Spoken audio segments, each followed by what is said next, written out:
Ya, ok, está grabando. Entonces, eh, buenas tardes, buenas noches todos, ¿no es cierto? Y buenos días también, si es que hay algunos que están en el hemisferio norte, no sé. Buenas madrugadas, digamos. Entonces, es un gran placer estar, ¿no es cierto?, aquí con Gastón Giribet, quien es académico de la Universidad de Buenos Aires y es un gran experto, ¿no es cierto?, en gravitación, holografía de SSFT y teoría de cuerdas. Y el día de hoy nos va a contar acerca de las simetrías infinitas de horizontes magnetizados. Por favor, adelante. Ok, bueno, es un gusto. Gracias por la invitación, Ignacio, a mis amigos por estar acá conectados. Y a los que no son mis amigos también. Quería hablar un poco de una serie de algunos temas, digamos, que tienen que ver con unas simetrías que aparecen en las vecindades, en las cercanías de los horizontes de eventos, de los agujeros negros, y que aprendimos en los últimos 5 años que están ahí, y que eran un poco sorprendentes, que trataba de convencerlos de que están ahí, y que eran sorprendentes que así fuera, que no, a priori uno no tenía por qué esperar que así fuera, pero es una sorpresa, y que en los últimos 2 años me interesé por aplicar a casos físicos en los que no me quedaba claro otra manera de resolver el problema si no era mediante el recurso de esta simetría infinita. Infinita en un sentido que voy a dejar claro en un momento. Entonces, mayormente voy a enfocarme. Esta charla va a ser sobre una simetría infinito-dimensional que aparece cerca de los horizontes de los agujeros negros, pero me voy a enfocar en un caso concreto, que es los agujeros negros en presencia de un campo magnético externo muy intenso. ¿Okay? O sea, para ser más preciso, esta charla va a mencionar otros trabajos también, pero va a estar fuertemente basada en este artículo que escribí en colaboración con Sasha Brenner y Lucho Montesquieu, que son 2 estudiantes que acaban de terminar su licenciatura en la Universidad de Buenos Aires, y que son 2 pibes súper brillantes.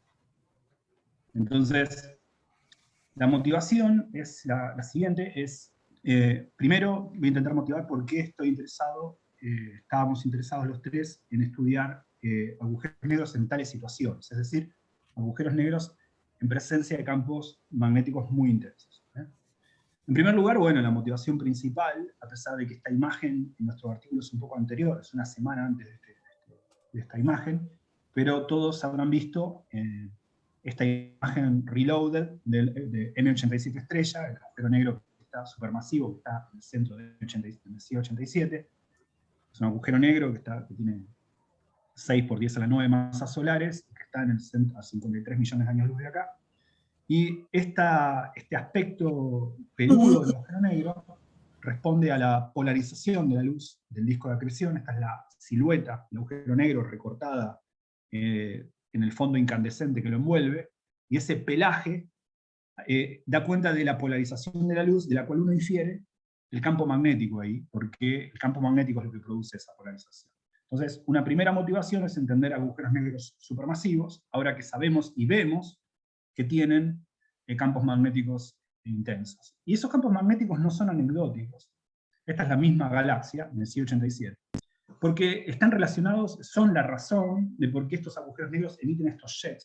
Esta MESI 87 es una galaxia enorme, mucho más grande que la Vía Láctea, y este es un jet que es mucho más grande que nuestra galaxia y que sale del agujero negro, del núcleo activo del MESI 87, y el mecanismo por el cual se generan estos jets está relacionado fuertemente con la rotación del astro y el campo magnético cerca del astro. Entonces, no solamente es que ahora vemos la polarización de la luz debido a la presencia de campos magnéticos en núcleos de galaxias con núcleos activos, sino que también podemos entender cómo ese campo magnético da cuenta de los jets que salen de esa galaxia.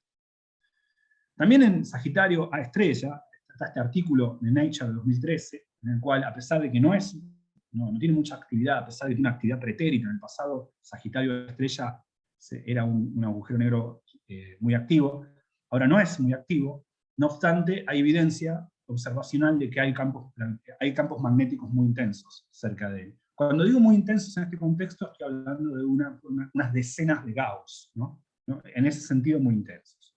Uno podría decir, bueno, sí, una decena de Gauss es algo como 10 veces el orden de magnitud de 10 veces un poco más del que hay en la Tierra, no parece tanto, pero hay escenarios astrofísicos donde los campos magnéticos son mucho más intensos. Así que continuando un poco con la intensidad, con la motivación, pensemos en una magnetar, es una estrella de neutrones con campos magnéticos muy fuertes.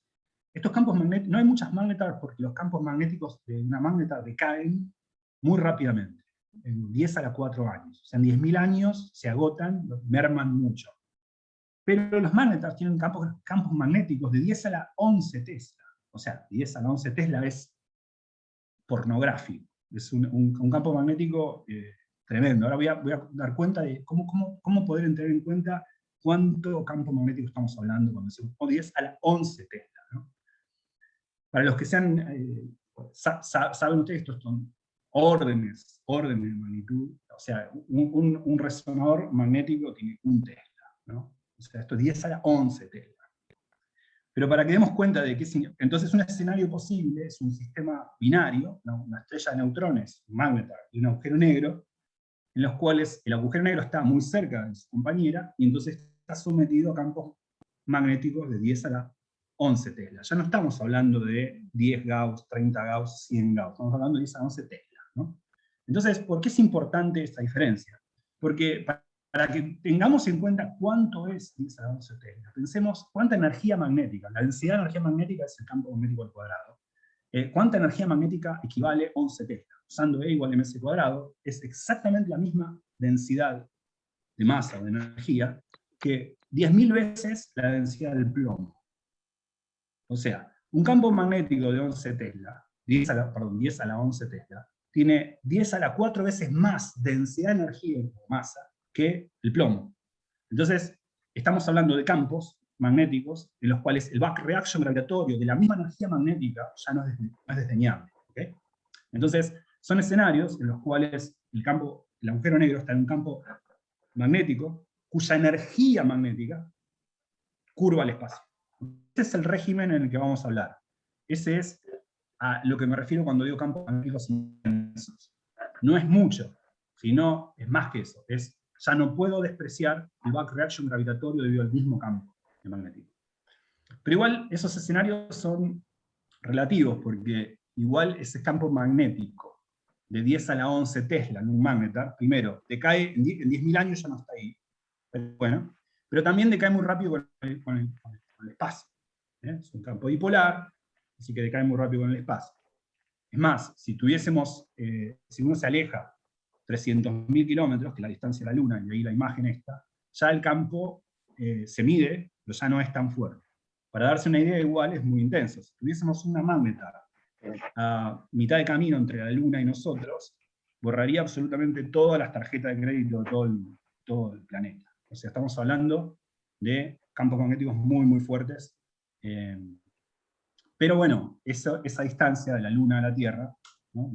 Del orden de 100.000 kilómetros, un poco más, 300.000 kilómetros, un poco más, empalidece al lado de algunas unidades astronómicas, que es la característica de un sistema binario que todavía está lejos de cualquier etapa espiral, ¿no?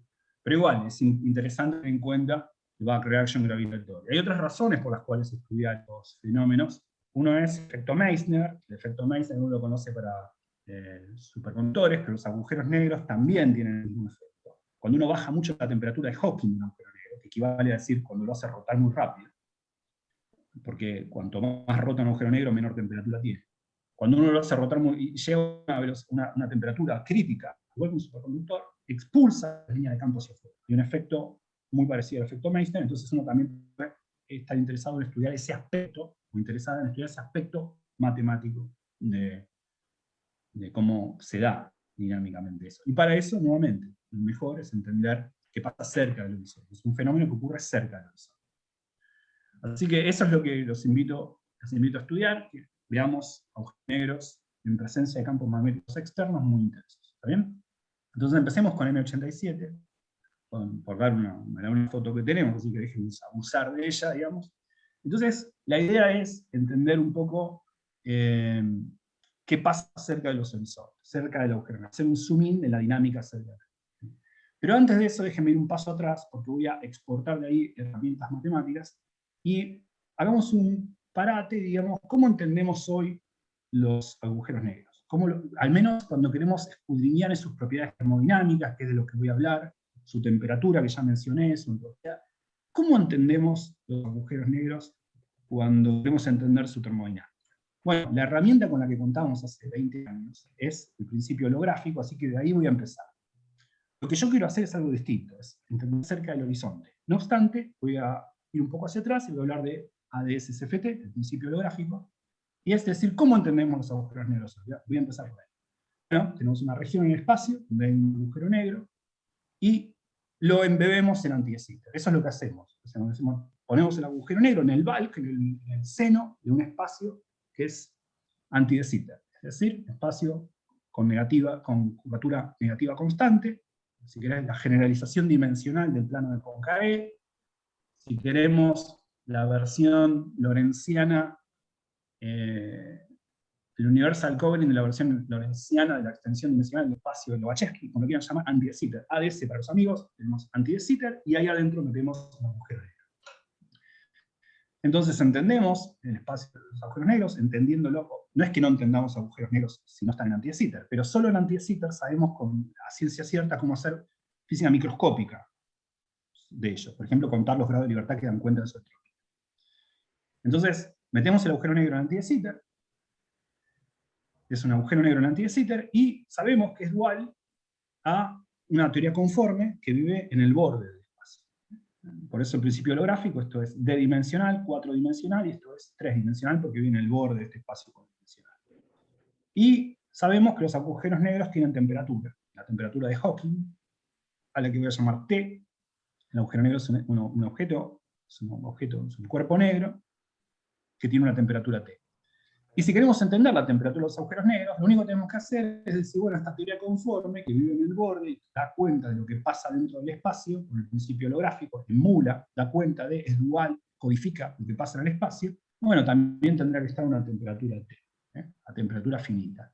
Esto está muy bueno porque uno sabe hacer estudiar teorías conformes de campos a temperatura finita, y lo que no sabe hacer es entender microscópicamente un agujero negro, así que uno puede recurrir a esta parte y hacer las cuentas. Por ejemplo, uno sabe que los agujeros negros tienen una entropía, que es la entropía de Bekenstein-Hawking, que es un cuarto del área del agujero negro, y en la teoría de campos, como es una teoría de campos, uno puede calcula, en algunos casos que estén bajo control, puede calcular el logaritmo del número de configuraciones, de la configuración de campos que le corresponde a un agujero negro en el bulk, y se da cuenta que sorprendentemente reproduce la entropía del agujero negro. Así que indirectamente uno está haciendo física estadística, está yendo a otra teoría, pero a otra teoría que tiene tantos grados de libertad como la que quiero describir, así que cuento allá y puedo importar el resultado. Eso es lo que uno hace. Ahora, ¿qué pasa? Esto es muy útil, y es muy provisorio, pero no siempre sirve. ¿Por qué? Pensemos escenarios. Hay escenarios en los cuales el agujero negro no lo puedo meter en anti de Sitter. Puede ser una idealización, pero hay escenarios en los cuales yo no puedo pensar que el agujero negro está embebido en anti de Sitter, porque lo tengo en otra situación en la que estoy interesado en estudiarlo. Por ejemplo, en presencia de un campo magnético. ¿Está bien? Le agradezco a Sasha Brennan por los dibujos, porque los hizo él y se los pedí prestados. Pero eso es el mismo paper, uno se hace dueño del trabajo ajeno. Entonces, no, pero en serio, le agradezco. Entonces, uno tiene, estas son las líneas de campo, este es un agujero negro en presencia de un campo externo, muy fuerte. Podemos pensar, por ejemplo, el agujero negro en el centro de un núcleo galáctico, donde el disco de acreción le otorga a ese ambiente el campo magnético externo. Podemos pensar eso, o podemos pensar que el agujero negro está muy cerca de la magnetar y el campo magnético externo viene del polo de la magnetar, por ejemplo, ¿no? Entonces, uno piensa en este escenario, pensemos que están dibujadas las líneas de campo en azul aquí, espero que las vean.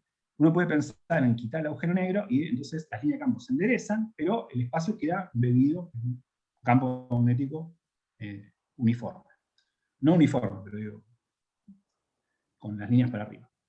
Ahora, esta solución no es asintóticamente anti-de Sitter. Es una solución que se conoce en relatividad general, es una solución no lineal, no trivial de las ecuaciones de Einstein-Maxwell, que se conoce como el universo de Melvin, que lo voy a mencionar, pero no es asintóticamente plano, no es asintóticamente anti-de Sitter, no es asintóticamente localmente anti-de Sitter, ni nada que se parezca. Entonces, ¿qué hace uno cuando tiene un agujero negro en este espacio? Entonces, bueno, lo que no queda otra es decir, bueno, estaría bueno volver a la idea original y decir, de alguna forma quiero ver si puedo lograr una descripción microscópica o algo de la termodinámica de estos astros mirando solamente la región cerca de él. Esto es difícil en gravedad, porque en gravedad, sabrán ustedes bien, mejor que yo, muchos de ustedes, que las cargas, uno típicamente, primero que es difícil calcular cargas en gravedad, hay muchas formas de hacerlo y es difícil. ¿Por qué? Porque, grosso modo, voy a simplificar el problema, pero el problema es que cuando uno calcula cargas, integran el espacio, pero la gravedad es la misma forma del espacio. Entonces hay que tener mucho cuidado con qué significa integrar, dónde integro, ¿no? Es un poco eso, aparte de otros problemas. Pero en particular, aquí el punto es que uno está acostumbrado, con el método favorito que ustedes tengan, a calcular cargas muy lejos, con el método ADM, con el método ADT, con lo que fuere, pero por lo general uno calcula cargas muy lejos. La acción euclidia, pero tiene que integrar en todo el espacio, cuando evalúa la acción euclidia. Entonces, siempre está información de la región asintótica. Lo que quiero hacer acá es hacerlo sin recurrir a la región asintótica. Entonces, voy a recurrir a un paper que escribimos con Logado Né y Hernán González y Miguel Pino. Miguel estaba en Chile en ese momento, Hernán todavía no, pero ahora está en Chile. Y escribimos en 2016 un artículo en el cual justamente mostrábamos la emergencia de infinitas simetrías cerca del horizonte de los agujeros negros, y que como hay infinitas simetrías, me adelanto un poco, hay infinitas cargas conservadas por el teorema de Nether, y entendimos que el significado físico de esas cargas en particular daban cuenta de la entropía, de la termodinámica en general de agujeros. La pregunta es, en ese paper lo habíamos hecho para soluciones de relatividad general más usuales, como el agujero negro de Kerr, pero la pregunta era si esto lo podíamos usar para estudiar agujeros negros en campos magnéticos, que son notablemente más complicados, como vamos a ver ahora. Entonces la idea es esta, es primero resumir qué hicimos con las simetrías, y luego aplicarlas al caso magnético. ¿Okay? Primero voy a hablar en general. Simetrías en un horizonte. Y cuando digo un horizonte, acá no aclaro horizonte de eventos, ni horizonte de eventos de un agujero negro, porque en realidad nuestro artículo es mucho más general, vale para horizontes cosmológicos también, e incluso horizontes aparentes, como el de, por ejemplo, el de Rindler, ¿no? Así que horizontes en general, pero tengamos en mente siempre que estoy pensando en agujeros negros. Entonces la idea es, primero vamos a recurrir a un teorema de Bott y otra gente, pero hay una demostración de Crucial independiente, pero hardcore matemática people, digamos, en que mostraron que siempre uno puede elegir un sistema de coordenadas, no quiere decir que sea fácil encontrarlo, y de hecho no es tan fácil encontrarlo, pero siempre existe un sistema de coordenadas en el que uno puede escribir la métrica del espacio-tiempo de esta manera cerca del horizonte. O sea, cerca del horizonte siempre hay un sistema de coordenadas en el que la métrica adquiere esta forma. Pero primero tengo que decir qué son estas coordenadas. Esta V es la coordenada del tiempo en el horizonte. Pensemos que el horizonte es una región del espacio que siempre está a distancia fija de nosotros, si nosotros estamos mirándolo, pero que esa distancia igualmente es muy difícil de pensarlo conceptualmente, pero siempre esa distancia, esa superficie existe a la velocidad de la luz. Aunque esté quieta, existe a la velocidad de la luz. Es decir, el tiempo sobre la superficie del agujero negro es un tiempo nulo, en realidad no es un tiempo, es una coordenada nula. Eso es intuitivo, porque los rayos de luz quedan atrapados ahí, ¿vale? Justamente, los que existen ahí quedan ahí. Y este U es esa coordenada temporal, es el tiempo nulo en el horizonte. Si alguien tiene en mente los diagramas de Penrose, es la coordenada que va a lo largo del horizonte. Rho es una distancia, es una coordenada radial que mide la distancia desde el horizonte. Es decir, Rho igual a 0 es el horizonte. Y Rho un poquito, me alejé un poquito del horizonte. Por eso esto tiene la forma de expansión en Rho. Está cerca del horizonte. Cuando Rho es 0, estoy cerca del horizonte. Sí, Mariano, una pregunta. Perdón, Gastón, una pregunta que sé muy poquito de esto, pero esto es independiente, esta forma de definir la métrica es independiente de la asintótica de la geometría, o sea, digamos, sin importar si es ADS, plano, lo que fuera, no se da, o sea, lo que es punto, para todo. para todo. Por eso es interesante esto, porque fíjate que esto, como esto es mirar, hacer un zooming del horizonte, te independiza de la región asintótica. Eso es lo que queremos lograr. Entonces, esto es un teorema que te dice, si vos estás cerca del horizonte de tu agujero negro, no importa si este está embebido en de Sitter, en algo localmente anti de Sitter, o en el universo de Melvin, o es un agujero negro cualunque como el de Schwarzschild, siempre existe un sistema de coordenadas y que la métrica adquiere esta forma.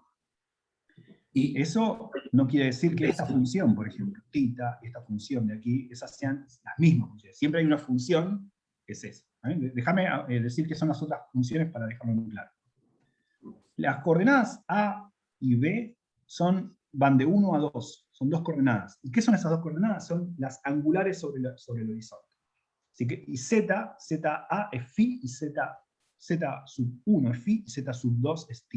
Es decir, la coordenada Z, Z1 y Z2, el índice va de 1 a 2, son las dos coordenadas angulares sobre el horizonte. Las Z son estas. Así que esto lo que está diciendo es, la componente G, que tiene una pata en el tiempo nulo y una pata en un ángulo, ya sea phi o θ, va a depender de una función a priori arbitraria de las coordenadas angulares, multiplicado por orden 1 en ρ.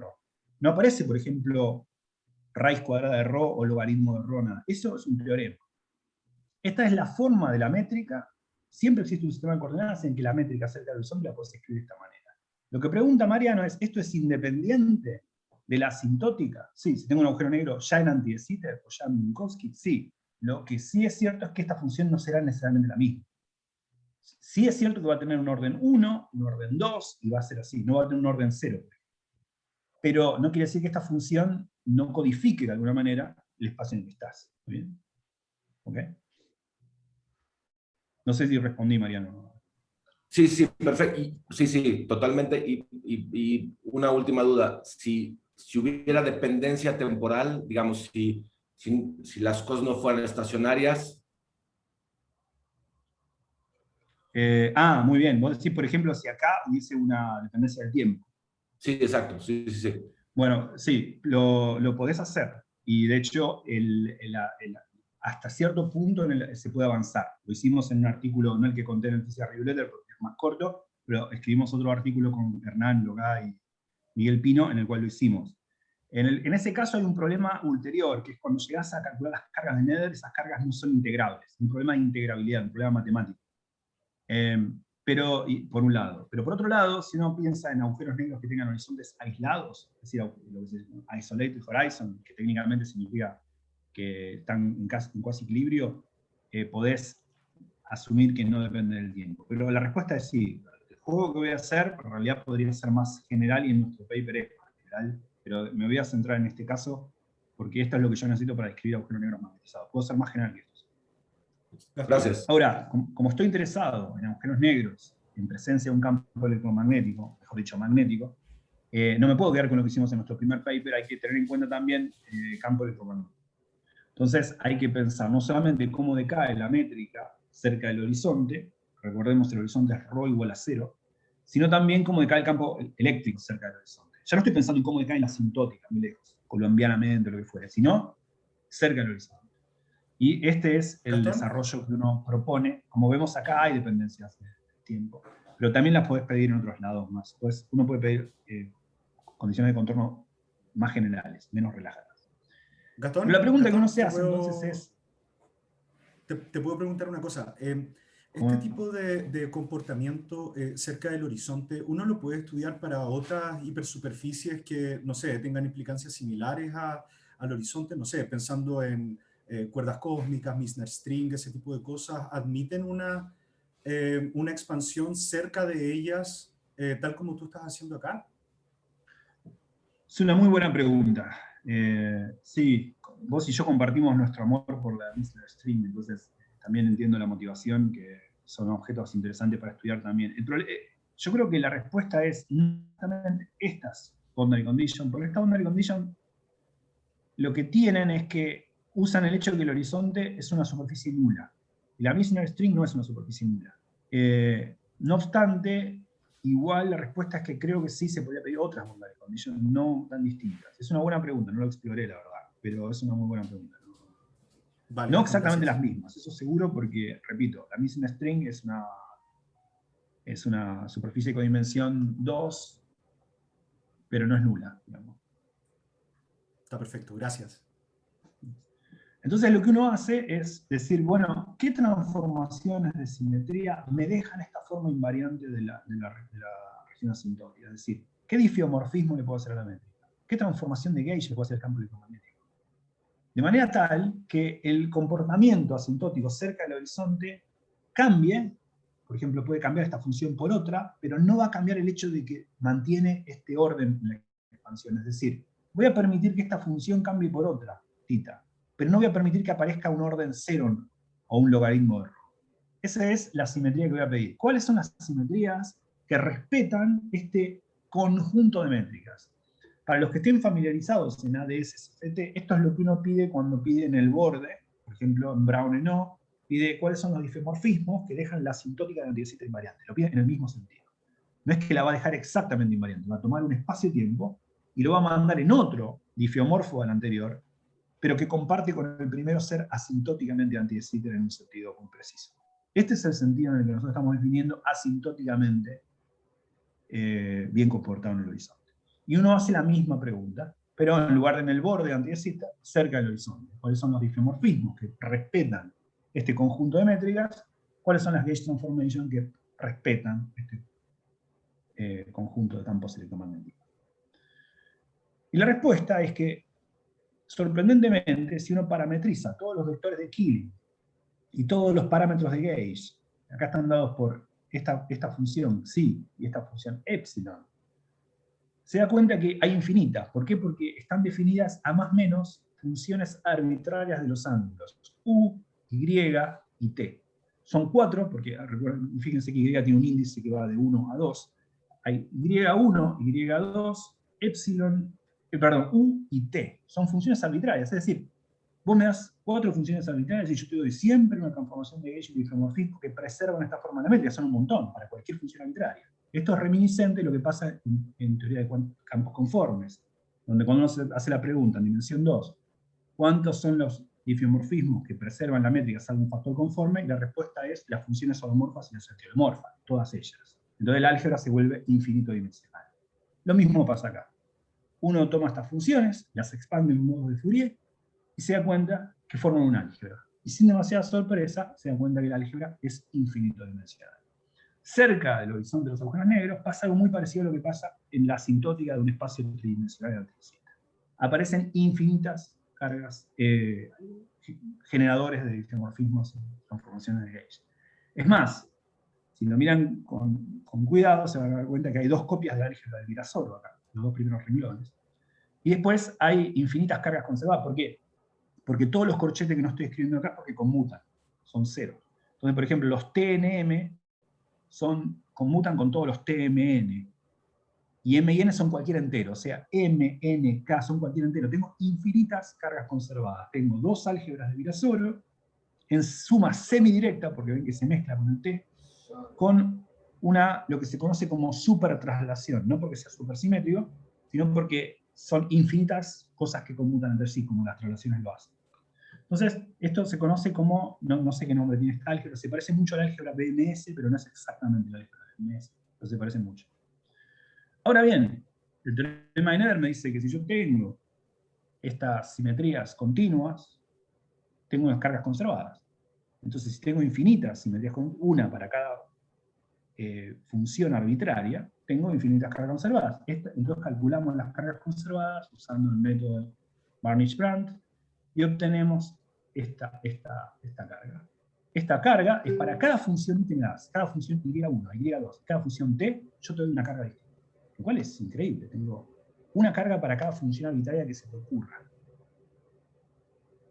Bueno, la primera pregunta es, ¿estas cargas qué significan físicamente? Porque una cosa es que uno pueda encontrar simetrías, puede encontrar cargas conservadas, eso es el teorema de Nether. No lo quiero minimizar porque hacerlo en espacio curvo es muy complicado, pero es el teorema de Nether.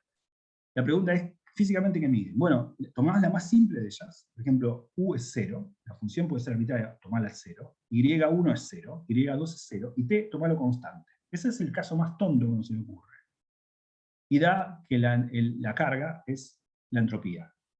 que ya había mostrado en los 90 Wald que la entropía es una carga lineal. Lo que estamos viendo acá es que tenemos infinitas cargas. Una de ellas es la de Nether, la de Wald, la carga de Wald, de la entropía. Y después tenemos infinitas más. Entonces la pregunta que me había hecho yo es, ¿podemos usar esto? Por ejemplo, si lo haces para un agujero negro de Kerr, podés mostrar que la otra carga es el momento angular. Y es interesante porque lo estás calculando desde el horizonte. Uno está acostumbrado a calcular el momento angular de Kerr desde ADM, desde el infinito, no desde el horizonte. Hay una suerte de fenómeno de Gauss acá, que uno puede calcular en gravedad, espacio curvo, la carga desde el horizonte y también da cuenta del agujero negro del astro. Entonces mi pregunta, y esto es lo que respondí con Lucho y Saya, era, ¿qué pasa si aplicamos esto al escurridizo caso de un campo de un agujero negro, un campo magnético? ¿Por qué digo escurridizo caso? Porque el campo magnético muy intenso estropea la asintótica. Entonces ya ahí no solamente puedo hacerlo, necesito hacerlo. Porque en Kerr yo podría decir, bueno, si querés hacerlo de tu manera, pero ¿por qué no usás lo que enseñó ADM en la década del 60? Te vas al infinito, calculas las cargas ADM y listo. Bueno, en los agujeros negros que no son asintóticamente planos, no siempre uno tiene una clara noción de asintótica y una clara noción de cómo hacer el cálculo de ADM o ADT o lo que fuera asintóticamente. Así que ahí digo, está bueno esta libertad de poder independizarse de la región asintótica e ir al horizonte y trabajar ahí. Eso hicimos, pero antes de ir a eso, bueno, no quiero aburrirlos con esto, pero para contar un poco la idea, esto todavía no es el campo magnético, no hay campo magnético acá, esto es un agujero negro que se está evaporando, la estrella. Discúlpenme los que no conocen los diagramas de Penrose. Los diagramas de Penrose son esos gustos adquiridos, como el vino, o eso, ¿no? No quiero ser políticamente incorrecto, hay otros gustos adquiridos. Pero ese tipo de... Al principio chocan, pero una vez que uno se acostumbra a ellos, están buenísimos. Veo todo acá, ¿no? Entonces les pido disculpas a los que no están familiarizados. Sí, Ignacio, hay una pregunta.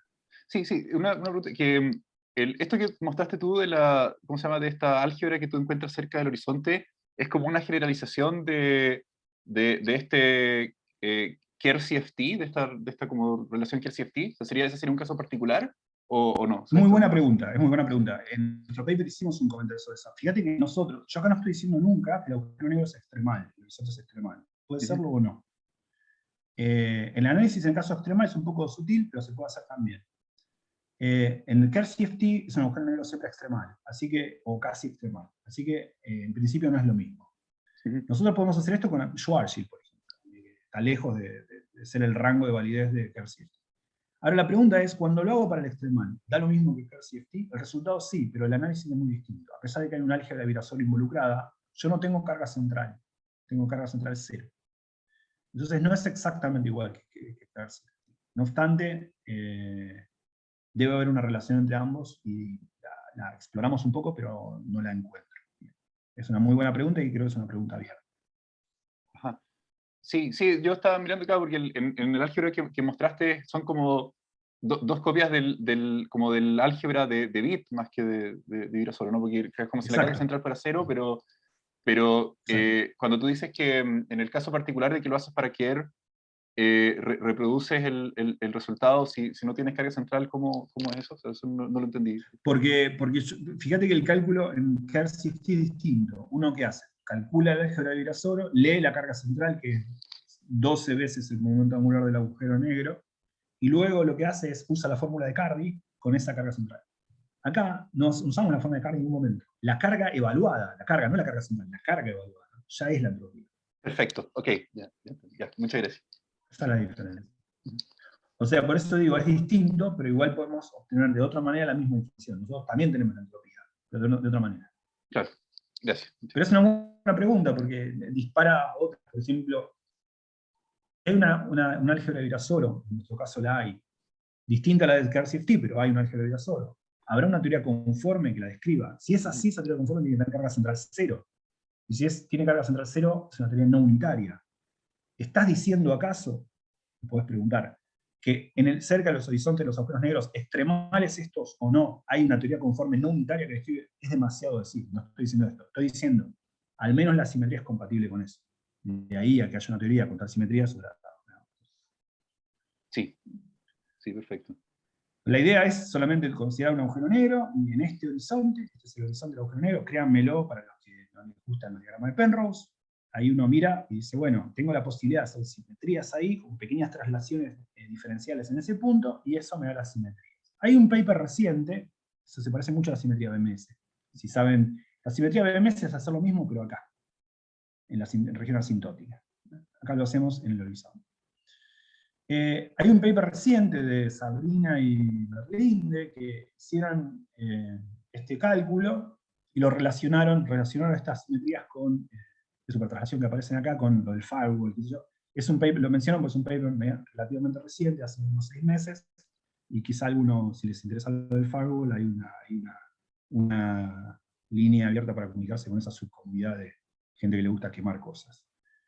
Pero dejemos la piromanía de lado y vayamos ahora sí a la aplicación de esto que acabo de contar, al caso de los agujeros negros magnetizados, que es lo que hicimos con Disculpe, Sasha. hay una pregunta de Mariano. ¿Se puedo tomar vino o está mal que esté filmando tu universidad, capaz que es privada y te van a echar? No hay ningún problema. Buenísimo. No hay ningún problema. Gastón, No me juzguen, acá es más tarde. Sí. No, que hay una pregunta de Mariano también, sí. una pregunta, Gastón, creo que alguna vez te la había hecho, pero como no me acuerdo, te la pregunto de nuevo. Esta forma de calcular las cargas, usa mucho el teorema de Noether. Y entonces, mi pregunta es si existe la posibilidad de pensar en, por ejemplo, calcular cargas asociadas a simetrías discretas o cosas que no estén dentro de lo que agarra el teorema de Noether. Sí, es una buena pregunta. Mirá, simetrías discretas, hay toda una relación con las simetrías discretas, por ejemplo, en DMS, que tiene que ver con las simetrías que tenés en el infinito nudo, pasado y presente. ¿Cuál es el vínculo que tenés que conectar, lo que se llama el antipolo MAT, que tiene que ser compatible con Lorentz, pero también con CPT, y ahí es donde hay mucho para decir de eso. En el horizonte es más sutil, nunca pensé mucho en simetrías discretas.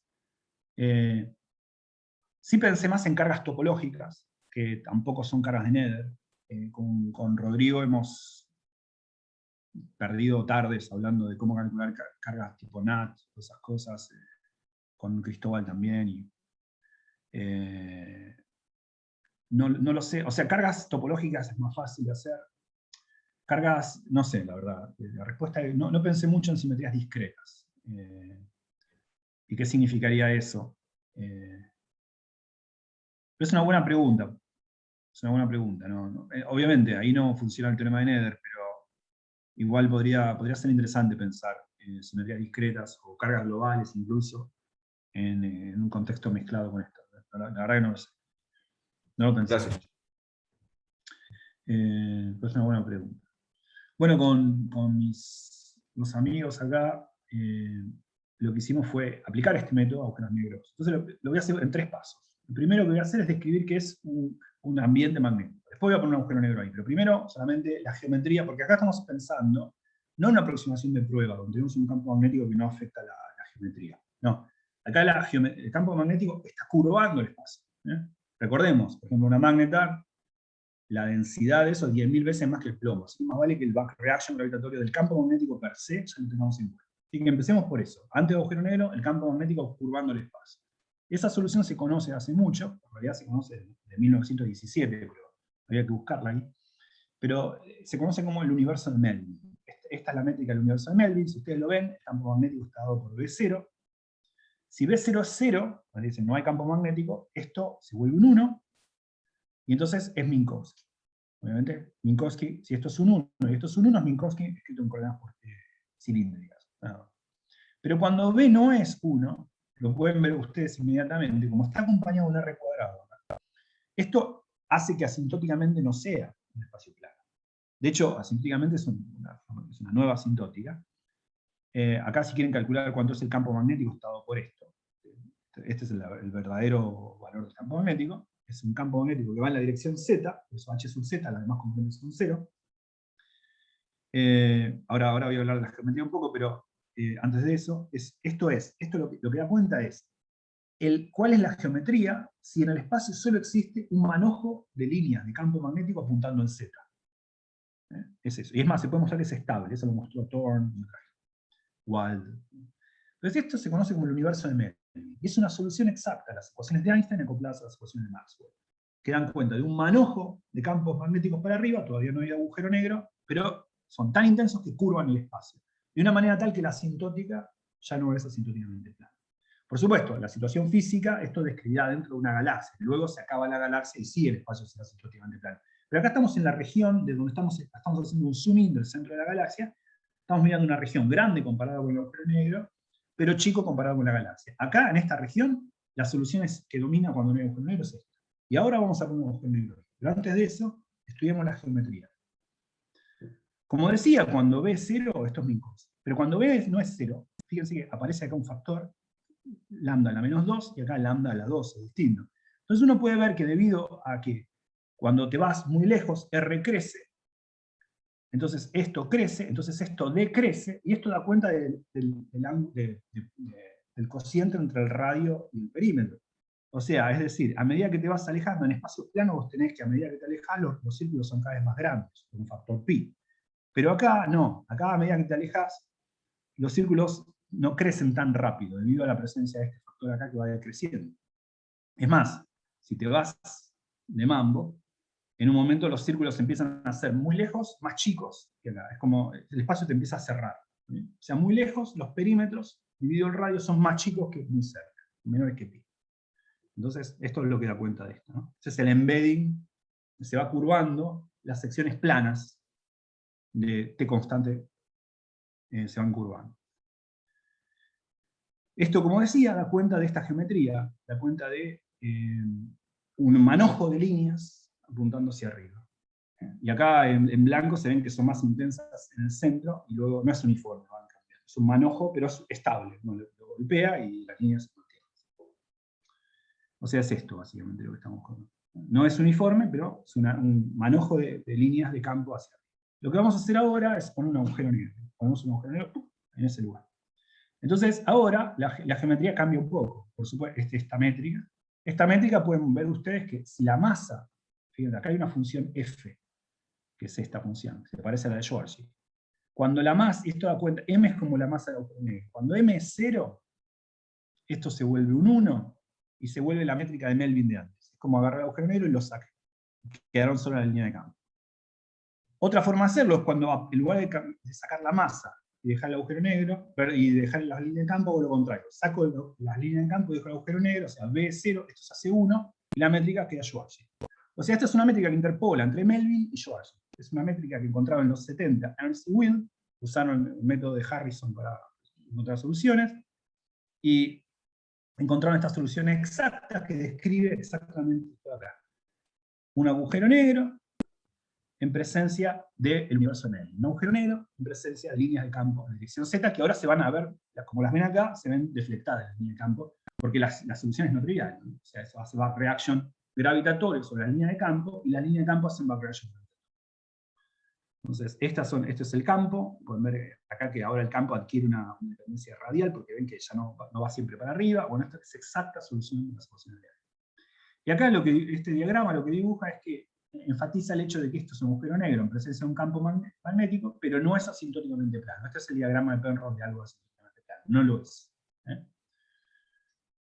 Es más, pueden ver la forma que tiene el embedding del horizonte. El agujero negro, también a Sasha le debo este gráfico, y pueden ver que se alarga. Cuando el campo magnético está yendo en Z, va para acá. Es como, cuando está redondito, si no estuviese oblongo, sería un Schwarzschild. No hay campo magnético externo. Lo enciendo el campo magnético y se empieza a alargar. Es más, si sigo aumentando el campo magnético, se sigue extendiendo esto. Y en un momento se hace con curvatura negativa acá.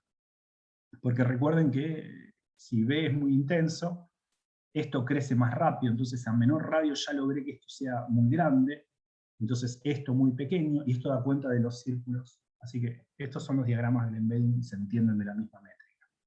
Ahora, enfatizo algo, esto no se debe a una polarización, esto es un efecto gravitatorio, sí, debido al campo magnético, pero debido a cómo el campo magnético gravita, no a que el agujero negro se alarga por polarización.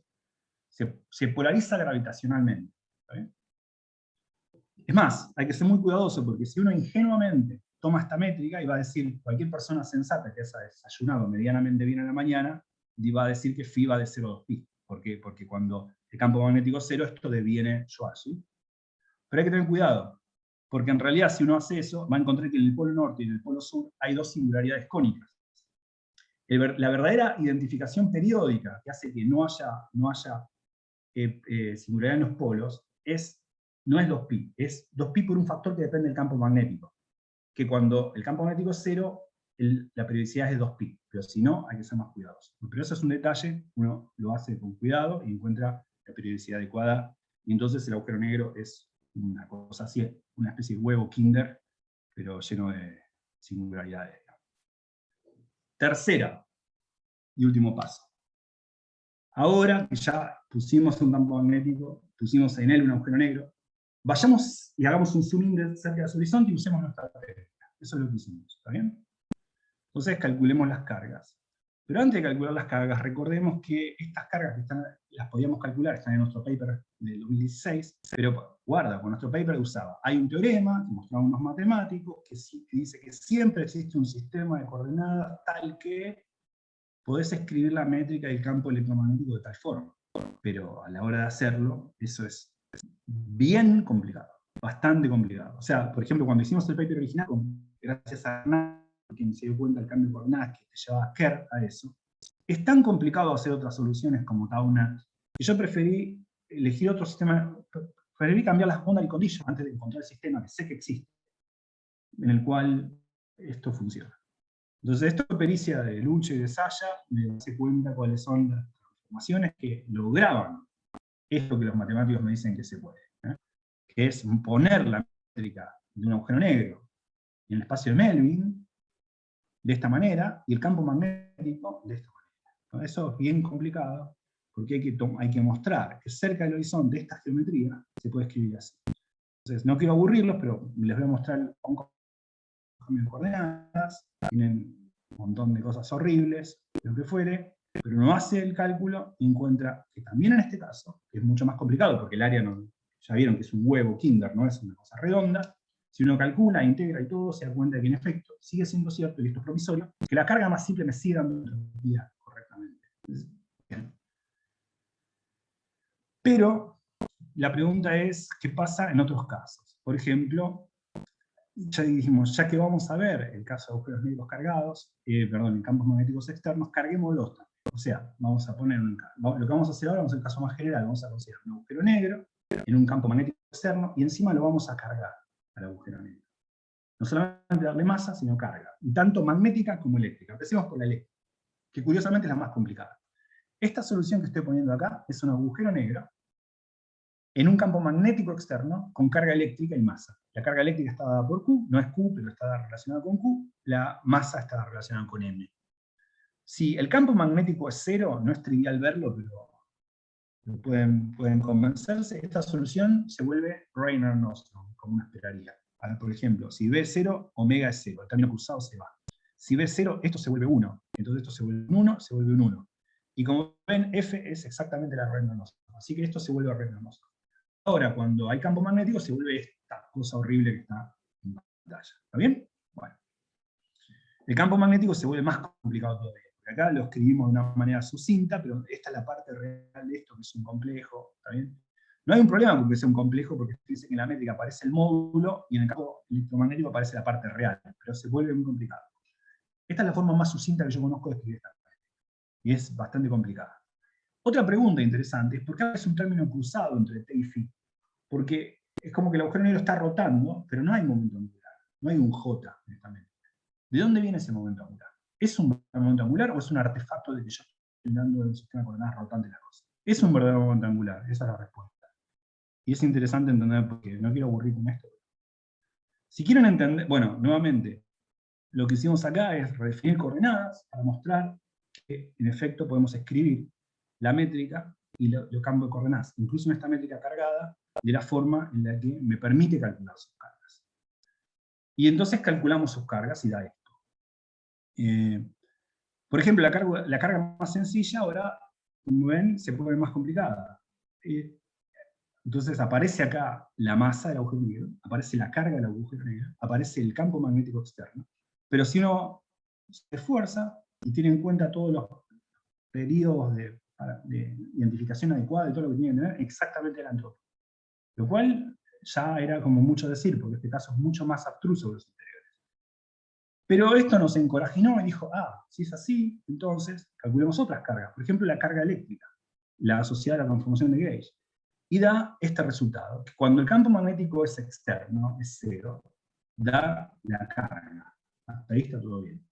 La pregunta es, ¿qué pasa cuando hay una suerte de campo gravitacional debido a la energía magnética que hace que la carga se apantalle? La carga no es Q, sino es proporcional a Q por algo que depende del backreaction gravitacional. Acá lo puse a 1, pero en realidad acá esto viene acompañado de un factor G, de la constante de Newton. Hay un backreaction gravitacional que hace que la carga se apantalle a sí misma, cuando el campo magnético externo es muy fuerte. Y esto es totalmente de acuerdo con gente que calculó esto de otra manera, con otros técnicos calculando la acción euclidiana. El más difícil de entender es el momento angular, que no voy a entrar en detalle, pero hay que tener en cuenta que hay una transformación de gauge, hay que elegir el gauge que sea regular, qué sé yo. El resultado es este de abajo. Gastón, está mal, este resultado está mal. Sí, en la B es Q cuadrado B cuadrado. Q cuadrado B cuadrado. Sí, decime. En la diapositiva anterior, donde calculaste la carga eléctrica, ¿hay algo especial en el límite? O sea, veo que el paréntesis se puede hacer cero. ¿Hay algo especial que en ese límite que te dice que la carga asociada, digamos, a la simetría de Gauge es cero? Sí, no, incluso se puede hacer negativo, no hay ningún límite. No es que, es una buena pregunta. Uno dice, bueno, a ver, parecería como que ahí tiene que pasar algo particular. Por ejemplo, alguna otra función de la métrica se hace imaginaria o diverge, y no. Si uno pone demasiado campo magnético, en efecto, lo que hace la carga es invertir su signo. La carga física invierte su signo respecto a Q. No hay ninguna singularidad, ninguna peculiaridad que tenga. No sé si debe... es interesante para entender el efecto Meissner también. Hay otras cosas que uno puede decir de ese punto, pero en ese punto pasan cosas curiosas como esta, pero nada patológico. Vale, está perfecto, gracias. El momento angular, uno lo calcula y da esto de abajo, salvo un typo que tengo acá, pero no es importante. Pero la pregunta física es, ¿qué cosa está rotando? ¿Qué está rotando? Si acá tenía un agujero negro con masa y carga, no había momento angular, y en presencia de un campo magnético externo. Es decir, cuando yo apagaba el campo magnético externo, el agujero negro no era el de Kerr, era el de Reiner-Knudsen, nada rotaba ahí. Y cuando apagaba el agujero negro, estaban las líneas de campo y no rotaban. ¿Dónde viene ese campo magnético? Ese momento angular. Y la respuesta es sencilla, pensemos qué le pasa si yo tengo un agujero negro cargado eléctricamente. Q es la carga del agujero negro, también tiene su masa, pero acá digo Q, y le acerco un monopolo magnético. P es la carga del monopolo. No sé si yo tengo un agujero negro de Schwarzschild, de Reiner-Knudsen, está cargado, y adiabáticamente le voy acercando un monopolo magnético, el agujero negro este empieza a rotar automáticamente, solo. Yo tengo un agujero negro de Reiner-Knudsen, le voy acercando un monopolo de a poco, el tipo empieza a rotar, solo. Y para entender eso no es difícil, porque calculen el campo magnético de un monopolo, que es radial, sale el monopolo, y el campo eléctrico de un agujero negro cargado, que es radial y sale. El vector de Poynting, acá, tiene densidad momento angular distinta de cero. Y esto no es cuestión de agujeros negros. O sea, piensen un electrón de un monopolo a distancia fija uno del otro, nada rota. Esa configuración tiene momento angular. Densidad de momento angular. Lo cual es alucinante. Calculen el vector de Poynting y van a ver que a distinto de cero. R cruz vector de Poynting a distinto de cero. Bueno, esto es exactamente a cuenta de eso. O sea, la carga que estamos en el horizonte calculando, ese aparente momento angular, no era un aparente, es un momento angular. Pero es un momento angular no debido a que el agujero negro rota, sino de que la configuración de campo magnético del campo externo, combinada con el campo eléctrico del agujero negro por estar cargado, da una densidad de momento angular en el espacio, que como estamos en el régimen donde autogravita el campo electromagnético, hace un efecto de arrastre gravitatorio sobre la geometría. Y ese es el momento que estamos calculando. Así que lo que hicimos después es decir, ¿Qué pasa si tenemos ahora un agujero negro, pero cargado magnéticamente? Porque antes estudiamos un agujero negro cargado eléctricamente en presencia de un campo magnético externo. Ahora tengo un agujero negro cargado magnéticamente, un monopolo, pero agujero negro, en un campo magnético externo. Bueno, no hace falta ser Feynman para darse cuenta de que si yo tengo una carga magnética en un campo magnético, el tipo se va a querer acelerar. Y entonces, si yo tengo una configuración estática, más vale que algo la mantenga fija, una cuerda cósmica, de las que le gusta a Cristóbal. ¿Cómo veo que es una cuerda cósmica? Porque cuando hay carga magnética y campo magnético, eso que yo decía que puedo anular las singularidades en los polos norte y sur, ya no puedo hacerlo. E ineluctablemente tengo o bien una singularidad en el polo sur, o bien en el polo norte, o en ambos.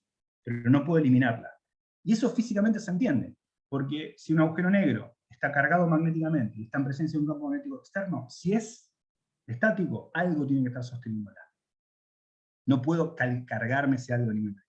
Y eso uno lo ve. Si yo no tuviese la carga magnética del agujero negro, podría eliminar la cuerda de abajo.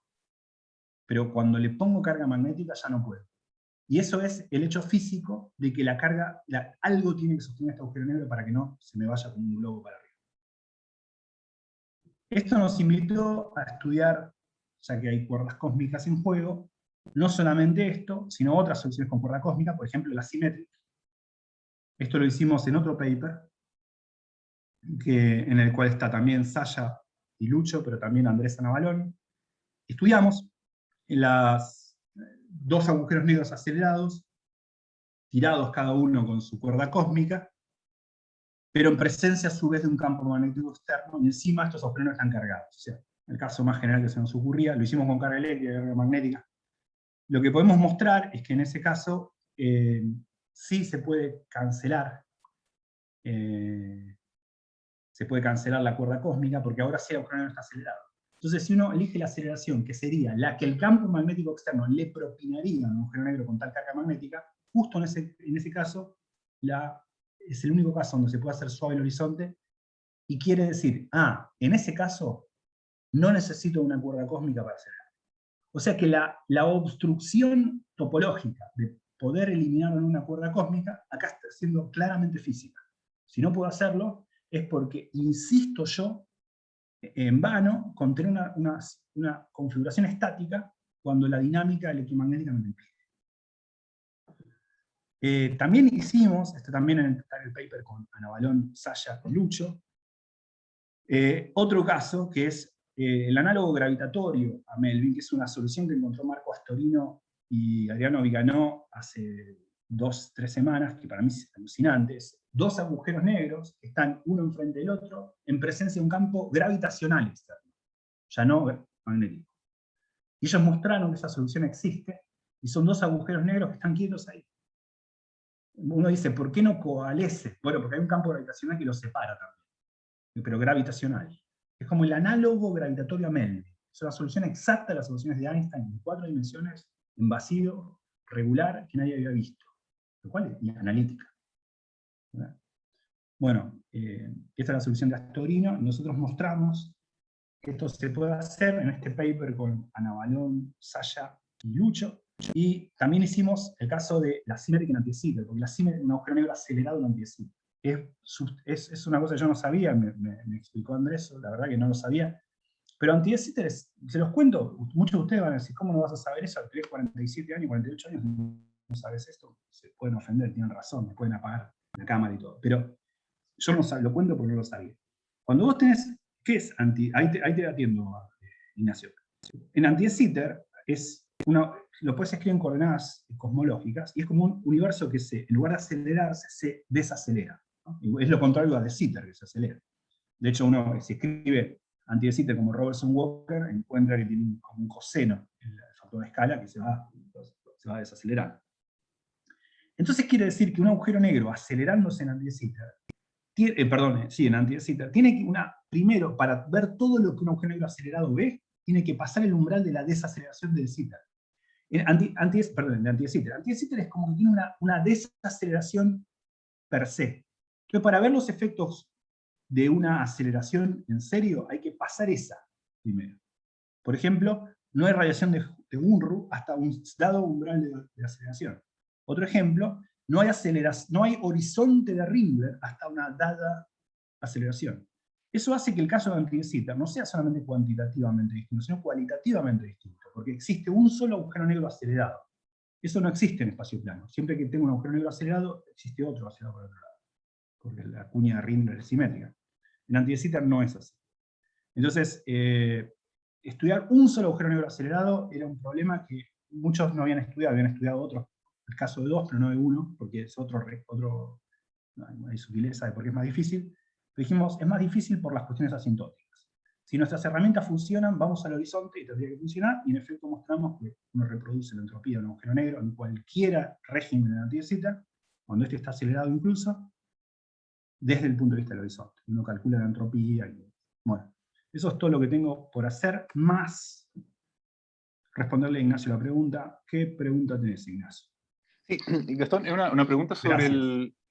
Sí, muchas gracias por tu charla, excelente charla. Sí, mira, la pregunta que tengo es acerca de ese caso de los dos agujeros negros en presencia del campo gravitacional, porque, ok, estás tratando de pensar como una intuición física, ¿no? Porque me gustó mucho las intuiciones que diste acerca del momento angular que está en el vector de Poynting, como todos nosotros sabemos, y también en el caso de que la cuerda cósmica se puede pensar como la aceleración, entre comillas, mecánica que tú necesitas propinarle al agujero negro para que se mantenga estático, ¿no es cierto? Entonces, pensando en esa analogía, si yo quiero generar un campo gravitacional homogéneo, lo que yo necesito es una lámina de masa, no necesito un semiplano infinito de masa, ¿no? Pero la atracción gravitacional, o sea, la fuerza gravitacional es solo atractiva, entonces no me logro imaginar, como en el caso de la cuerda cósmica o del vector de Poynting, cuál sería como la idea intuitiva de por qué los dos agujeros negros no coalescen, a pesar de que pueden estar en presencia de un campo gravitacional uniforme, porque ese campo gravitacional uniforme es como el generado por un semiplano infinito, ¿no es cierto?, con masa, pero Sí, no, pero igualmente es sería que no es atractivo. uniforme en ese caso. Es externo, pero no es uniforme. No es exactamente igual está muy bien tu pregunta, decís. En el caso de Melvin quedaba claro porque uno pone una carga con un signo o con el otro. Sí, Pero acá no, pero el campo gravitacional externo es sí. externo, no hay materia en el espacio, pero no es uniforme. Entonces, si querés, es como un parteaguas, empuja uno para un lado y el otro para el otro. Y eso es lo que mantiene quieta la configuración. Ese campo gravitacional no es asintóticamente plano, es una solución de vacío, pero no es asintóticamente plano. Es como que las fuentes están en infinito. Las fuentes que generan ese campo gravitacional, de un lado y del otro. Como hay Ok. una fuente, una dada distribución en el infinito, y en el otro infinito también. Pero la solución no es esféricamente simétrica, es axialmente simétrica. Pero es simétrica en el plano transversal. Para un agujero negro lo empuja para un lado, al otro agujero negro lo empuja para el otro, pero ellos también se atraen. Y eso los mantiene quietos. Entonces la configuración en ese sentido no es tan natural como la de Melvin. Porque habría que pensar qué distribución de materia yo me puedo imaginar que emularía esto. Y sí, es más rebuscado pensarlo, es verdad. Pero sería, imagínate, si uno quisiese hacerlo en un laboratorio, se pondría una placa muy pesada que gravitara mucho, una placa muy pesada que gravitara mucho y dos micro agujeros negros en cada lado. Entonces, o sea, no tiene mucho sentido en un laboratorio, pero para jugar un poco con la idea. A mí lo que me parece remarcable de la solución de Marco y Adriano es que si alguien me preguntaba en febrero, ¿vos crees que Marco va a encontrar una solución analítica de relatividad general en vacío, en 4 dimensiones, estática, que nadie haya visto? Y para mí es un logro increíble. Más allá de la relevancia física o no de la configuración de la astrofísica, aparte, ojo, porque ellos después hicieron otro paper en el cual los agujeros negros pueden rotar, uno puede ser más grande que el otro.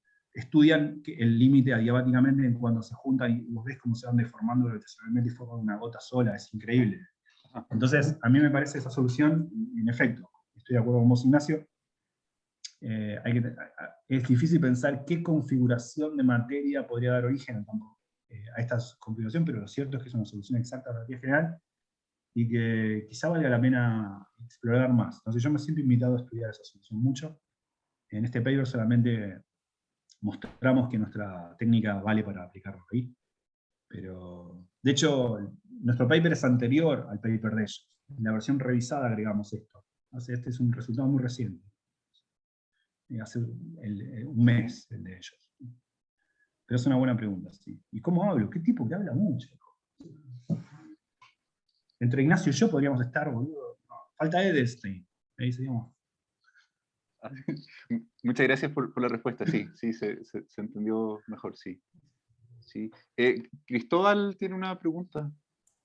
Sí, Gastón, oye, muchas gracias por tu charla, muy claro, muy intuitivo, una muy buena intuición física de todo, Gracias. entonces te lo agradezco, estuvo genial. Oye, no conozco tanto de la Symmetric, la he visto en algunos lados, pero no me he sentado aún a estudiarla y a ganar un poco de intuición con ella. Había leído el artículo que subieron hace poco con Andrés y Sasha y me disculpará el otro, y Luciano también. Y también noté por ahí que esta solución, tal como mencionabas, también tenía una suerte de cuerdas cósmicas. ¿Estas contribuyen también a la entropía? ¿Te aparece algunas cosas como de que pueden inducir curvas tipo tiempo cerrada? Las cosas que uno se encuentra en Taunat, ¿ese tipo de cosas aparecen también en la Symmetric? Sí, no, es una buena pregunta, porque a la vez que yo estaba trabajando con los chicos, este paper lo enviamos en marzo, pero lo estábamos escribiendo el año pasado cuando vos y yo estábamos trabajando en lo de Taunat. Entonces, era imposible no tratar de ver lo que pasaba acá, que nosotros encontrábamos que sí pasaba en Taunat. En Taunat, para los que no sepan, es una solución que también tiene cuerdas en el polo, pero es una cuerda que en lugar de tener tensión, tiene torsión. Es algo como, Taunat es como un huevo, un agujero negro que rota en un hemisferio para un lado y en el otro para el otro. Entonces es como una cebolla, en algún momento las cosas se van enroscando. Y ese enroscarse genera una cuerda cósmica, pero que tiene torsión en lugar de tensión. Entonces, lo que Cristóbal dice es que la gente mostró hace mucho, y luego hubo desarrollos, en particular de Cristóbal y otra gente, que la presencia de esa cuerda es importante para entender la entropía del agujero negro, ¿no? Se puede pensar de muchas maneras, por ejemplo, la obstrucción topológica que implica parafoliar el espacio. Hay un montón de cosas que se pueden decir sobre esto. La pregunta de Cristóbal es, así como en Taunat, la presencia de la cuerda con torsión, cuerda cósmica con torsión, la cuerda de Misner, contribuye a la entropía. La cuerda cósmica que tira un agujero negro con tensión también. En este cálculo no, toda la entropía podemos ver que viene del horizonte y no de la presencia de la cuerda. Pero eso no me deja a mí con con la capacidad de decir que no hay otra forma alternativa de mostrar que el mismo resultado, las contribuciones vienen de otro lado. Porque muchas veces pasa eso, que hay una suerte de dualidad en pictures y uno dice, puedo hacer la cuenta de otra manera y veo que el resultado siempre, físico tiene que ser siempre el mismo, pero que a veces cuando uno piensa de dónde vienen las contribuciones, vienen de objetos físicos distintos. No sé. Estoy pensando, por ejemplo, en Taunat, en esa elección de gauge de decir, tengo la cuerda en un polo, la tengo en el otro, o la tengo en los dos. Hay varios gauge que no son iguales como gauge, no obstante, y entonces uno puede ver que en cada uno la contribución de entropía viene de diferentes lugares, pero el resultado físico no cambia. Entonces no sé, la verdad, si no hay otra forma de pensarlo. En nuestro cálculo, no. Y otra vez me extendí como 15 minutos para contestar, no, son 2 letras y un punto. No. Está perfecto. Oye, ¿tampoco hay curvas tipo tiempo cerradas ni nada de ese tipo de cosas? No, acá no. En la cine, no, pará, no sé, está Lucho ahí, capaz que Lucho estudió más la cine que yo. Está, pero capaz que en este momento... Hola, acá estoy. Puro. No, no. No, que yo sepa, la Symmetric no tiene curvas de tipo tiempo cerradas. Estoy casi seguro que no. Okay. Vale, muchísimas gracias. Gracias. Marcelo tiene una pregunta, Marcelo Yarzo. Gracias, profesor, por la charla, estuvo muy buena.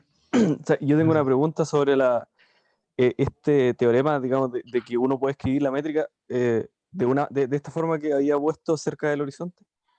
¿Esa forma sirve para cualquier tipo de base manifold que uno tenga o tiene que ser esférico o algo así?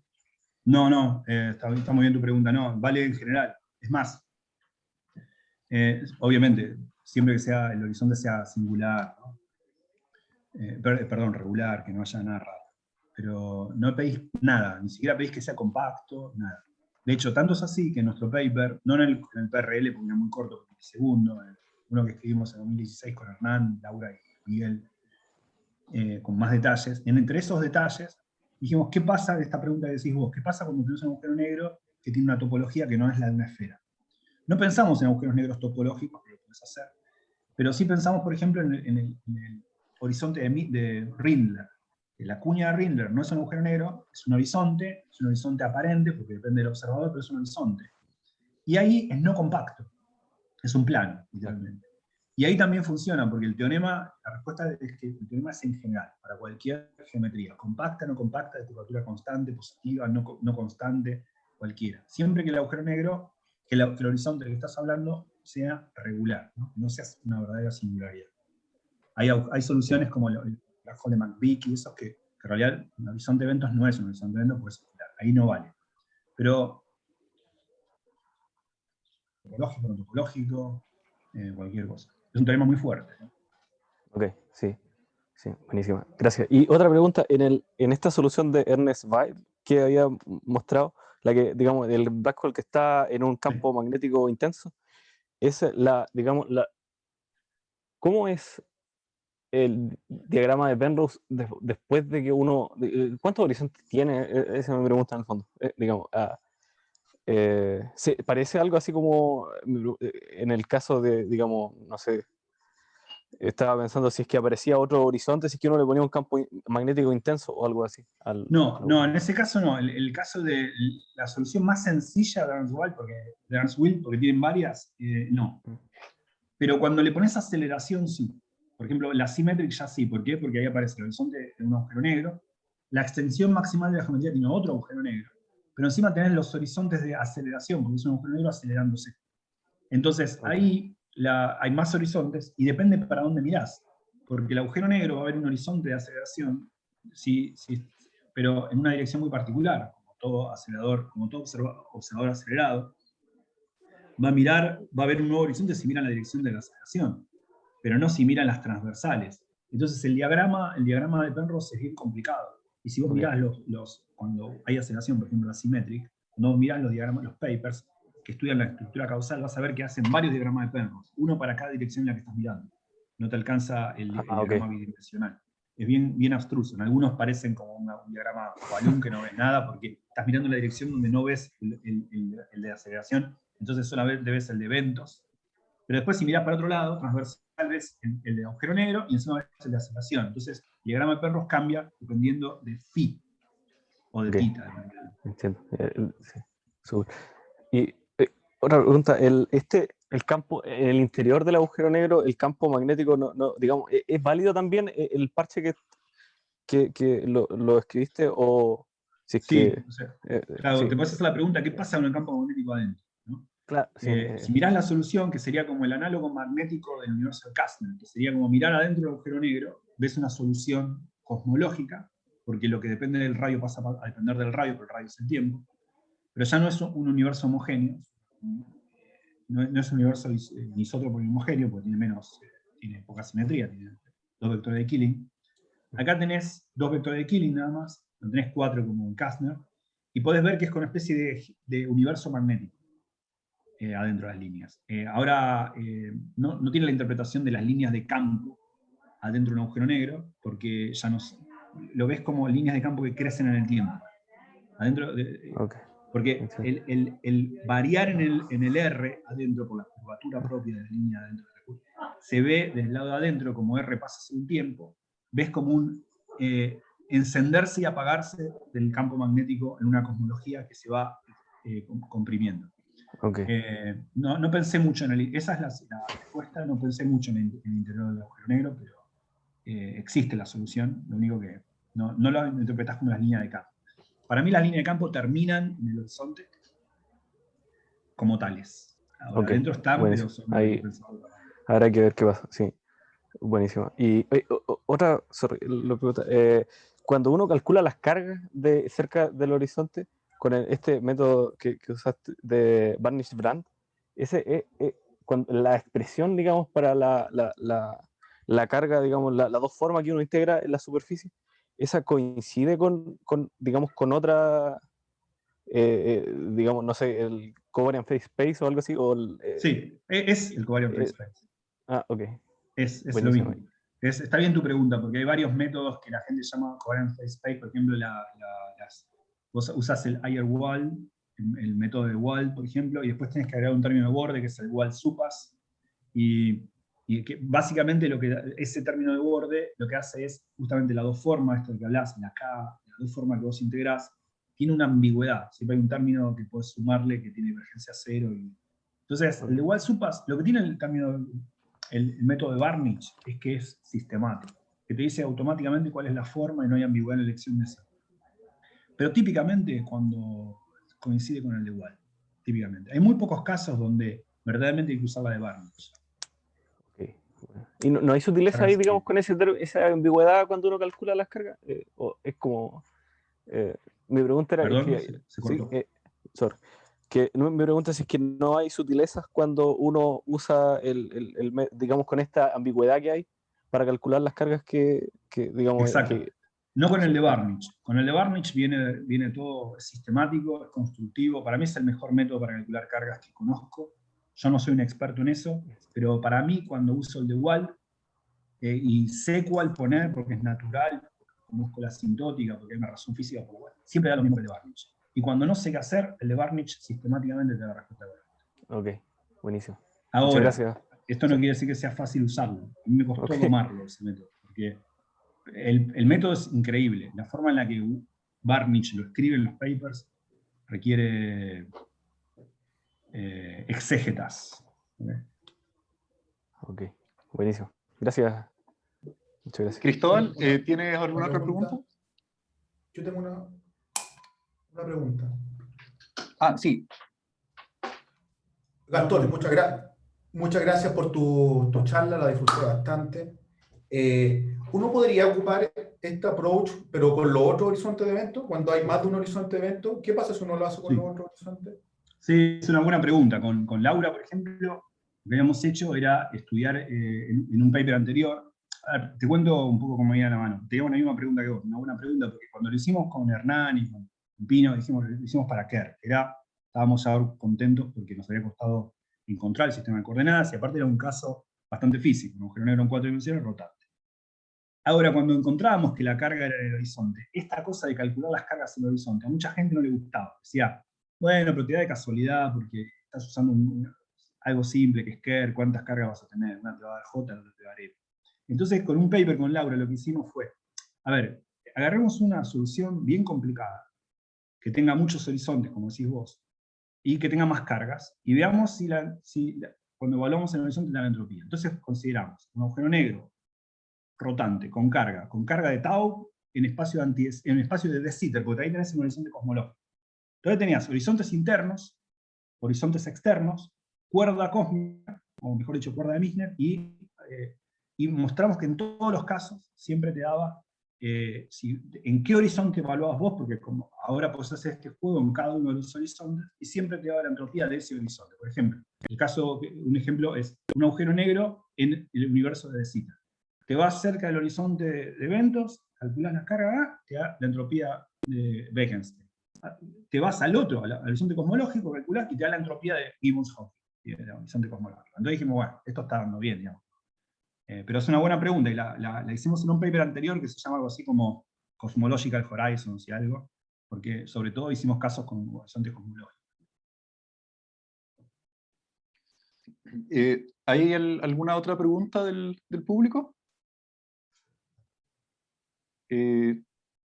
Bien, si no, agradecemos nuevamente a Gastón por la excelente charla. Y una cosa, que voy a parar de grabar ahora, pero después yo los invito, si quieren, a que podamos seguir conversando de forma informal, solamente si el tiempo lo permite y si el speaker puede. Voy a dejar de grabar un momento, un segundo.